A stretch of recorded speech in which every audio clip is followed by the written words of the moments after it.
On the night of October 3, 1992, the eyes of all America were fixed on a torn photograph. It was Sinead O'Connor on the stage of Saturday Night Live, at the peak of her career. Facing the camera, she publicly tore up a photo of the Pope and said calmly, "Fight the real enemy." At that moment, the world fell into silence, followed by 30 years of banishment and abuse. Tonight, let us follow the flickering firelight and walk into her real life with this story that needs no forced memorization.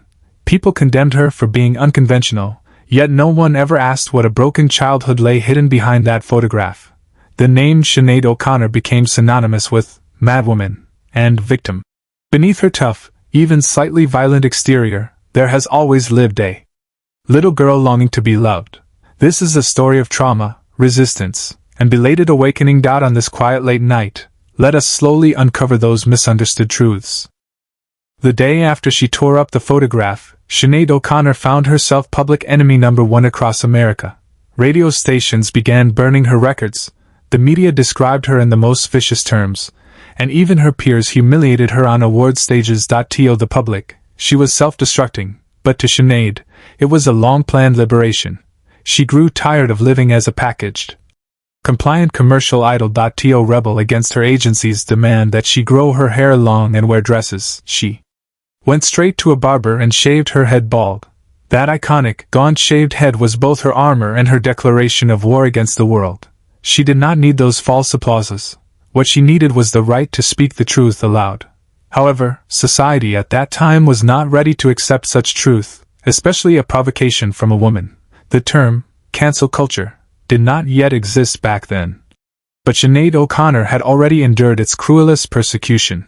She stepped off the stage amid boos, yet her eyes held a heartbreaking clarity. Sinead O'Connor's almost extreme desire to resist was deeply rooted in her gloomy childhood in Ireland. Her mother was a tragic figure who alternated between abuse and tenderness. In Sinead's memory, her mother often forced her to steal and inflicted unspeakable physical punishment on her. To balance her inner turmoil, her mother even covered the walls with religious images and made her daughter kneel and pray after acts of violence. That environment where holiness and evil intertwined planted seeds of contradiction in young Sinead's heart. In her childhood, photographs were not happy mementos, but symbols of oppression and fear. That is why, years later on stage, she chose to vent her emotions by tearing up a photograph. What she tore apart was not just the portrait of the Pope, but also the suffocating religious shadow left by her mother. She spent her whole life running away from that traumatized home, only to find the entire world had become an even larger cage. Only in her music could she briefly return to being a protected, innocent soul.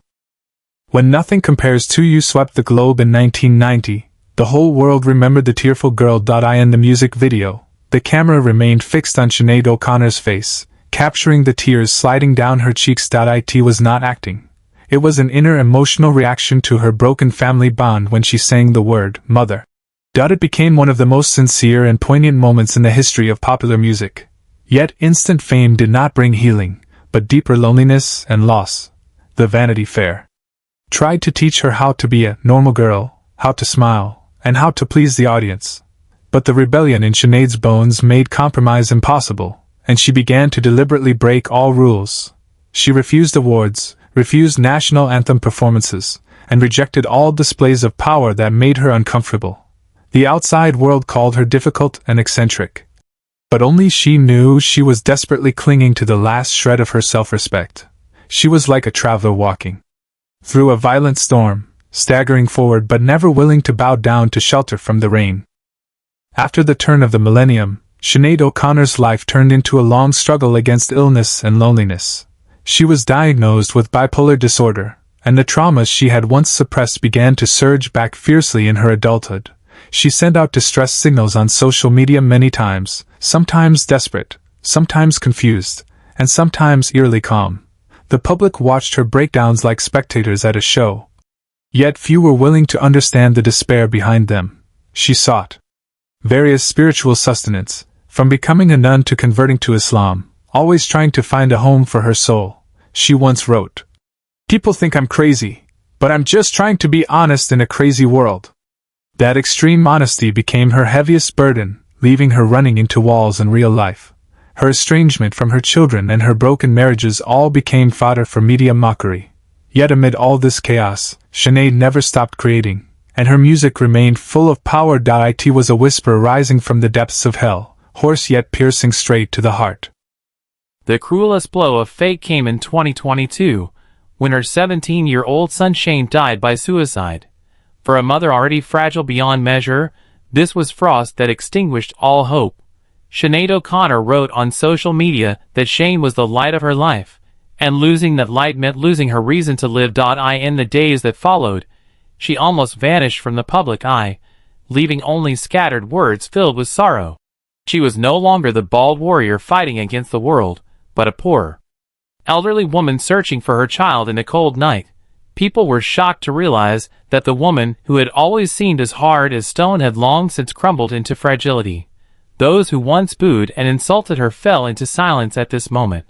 The world began to realize that this woman never meant to hurt anyone. She simply faded away slowly after failing to save herself. All her life, she seemed to be waiting for a belated apology, or a warm embrace. Unfortunately, fate was always miserly with the time it gave her. In July 2023, Sinead O'Connor passed away peacefully at her home in London, aged 56. When she left, the world finally seemed to remember her goodness, and countless people began to cherish her voice and courage. Her act of tearing up the photograph now appears to hold a prophetic insight ahead of her time. Those once hidden truths finally echoed across the earth, proving her resistance was never meaningless. The life of Sinead O'Connor has come to an end, a story of a broken soul searching for wholeness. She never pursued perfection. She pursued truth, even if that truth was covered in blood and pain. To answer the question from the preface, was her life a destruction? No, it was a long awakening. Though it came at a great cost, she ultimately stayed true to herself. Tonight, let her voice lull you to sleep. May in that world without trauma, she has grown her hair long and become the carefree little girl once again. Turn off the lights, let your soul rest in tranquility, and may your dreams be filled only with gentleness. Good night.